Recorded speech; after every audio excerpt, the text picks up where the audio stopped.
তিনি আজকে অসুস্থ।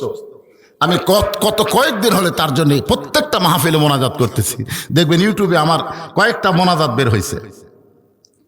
তার জন্য আমি চোখের পানি নিয়ে দোয়া করি, আল্লাহ তাকে তুমি পুরোপুরি সুস্থ করে আবার আমাদের কাছে আসার তৌফিক দাও। জোরে কোন আমিন, জোরে বলো আল্লাহুম্মা আমিন। তিনি কত দুঃখী একজন নারী। 33 বয়সে সে বিধবা হয়েছে, 2টি এতিম সন্তানকে লালন পালন করেছে। অথচ হাসিনা এতিমদের মাল আত্মসাতের অপরাধে মিথ্যাভাবে তাকে জেল দিছে। জোরে কোন কথা। কত দুঃখী একজন মানুষ, 2টা সন্তানকে লালন পালন করেছে, কত কষ্ট। জিয়াউর রহমান যাওয়ার পরে তার কিছুই ছিল। তিনি আমাদের দেশের 3বারের সফল মন্ত্রী। তিনি যখন ক্ষমতায় ছিলেন একটা আলেম বলতে পারবে না খালেদা জিয়া কাউরে কষ্ট দিছে। জোরে কোন কথা, ঠিক কিনা? যে আলেমদের কষ্ট দিছে সে বিদেশে পলানোর পরে সবাইকে আলহামদুলিল্লাহ, হাসিনা মরে গেলে ইন্নালিল্লাহ বলার কোনো মৌলবি খুঁজে পাওয়া যাবে না। কথা কন না কেন ভাইজান? আর খালেদা জিয়ার জন্য মসজিদে, মাদ্রাসায়, মাহফিলে সব জায়গায় তার জন্য দোয়া হচ্ছে। বিশ্বাস আমার, আল্লাহ তাকে আবার কিছুদিনের জন্য সুস্থ করে দিবে ইনশাআল্লাহ। যাওয়া লাগবেই তো, যাওয়া লাগবে না? এতগুলো মানুষকে কাঁদায় যে যাবে, আল্লাহ তাকে জান্নাত দিয়ে দিবে। আল্লাহ কথা প্রসঙ্গে কথা রাইছে, একটু মনোযোগ দেন। নেতা শুধু ভোটের আগে ঘুরলে হবে না, ভোটের পরেও ঘুরতে হবে। যখন আল্লাহর কোরআন দিয়ে রাষ্ট্র চলবে, সুবহানাল্লাহ বলেন। মেয়েটা বলে পথিক, আল্লাহর কোরআন দিয়ে যখন রাষ্ট্র চলবে তখন নেতা খোঁজা লাগবে না, বরং নেতারাই দুঃখী মানুষকে খুঁজে বেড়াবে। আমি 6 দিন হলে উমরকে খুঁজতেছি, আর 1-8 দিনের মধ্যে যদি উমরকে আমি না পাই তাহলে আসল জায়গায় বিচার দিব। কয়দিন হলে খুঁজতেছে? আর 1 দিন। আমি সর্বসাকল্যে 7 দিনের নিয়ত করছি। 6 দিন হলে খুঁজতেছি, আর 1 দিনের মধ্যে যদি উমরকে খুঁজে না পায় তাহলে আসল জায়গার বিচার দেব। আসল জায়গা বোঝেন? হাসিনা এত অত্যাচার করছে, আমরা জজ কোর্ট গেছি, হাইকোর্ট গেছি, সুপ্রিম কোর্ট গেছি। হাসিনা এমন বিচার করা করছে, ভালো মানুষগুলো জেলখানায় আর খারাপ মানুষ জামিন পাচ্ছে। জোরে কোন কথা, ঠিক কিনা?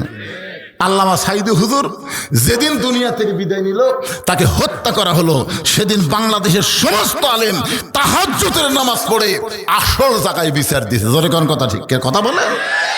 1 বছরও লাগেনি, 1 বছরও লাগেনি। কি হাসিনা যখন পোলা যায় তখন দেখছেন আপনারা, ছোট্ট একটা ভিডিও প্রকাশ হয়েছে, ওই ভিডিও আমি লোড করে রাখছি, মাঝে মধ্যে দেখি। কি যে মজা লাগে ভাই। আর বোন রেহানা খালি মাটির দিকে তাকে তাকে হাঁটতেছে, আর হাসিনা যাওয়ার সময় খালি চারিদিকে তাকাচ্ছে আর মনে মনে একটা গান গাচ্ছে।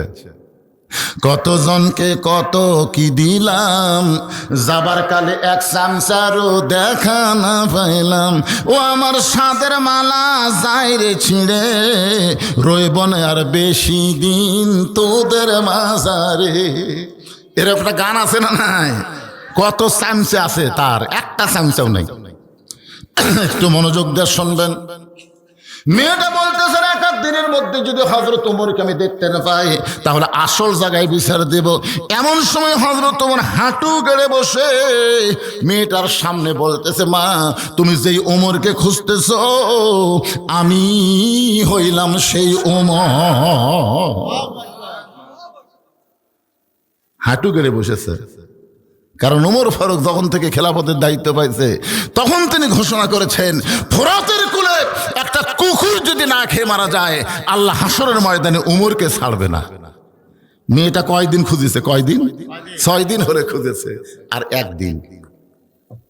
হাঁটু গেড়ে বসে বলতেছে, মা তুমি যেই ওমরকে খুঁজতেছ আমি হইলাম সেই ওমর। সঙ্গে সঙ্গে মেয়েটা বলে, আমিরুল মুমিনিন, তাহলে আপনি একা একা চোরের মুতনার কি কোনো চামচা নেই?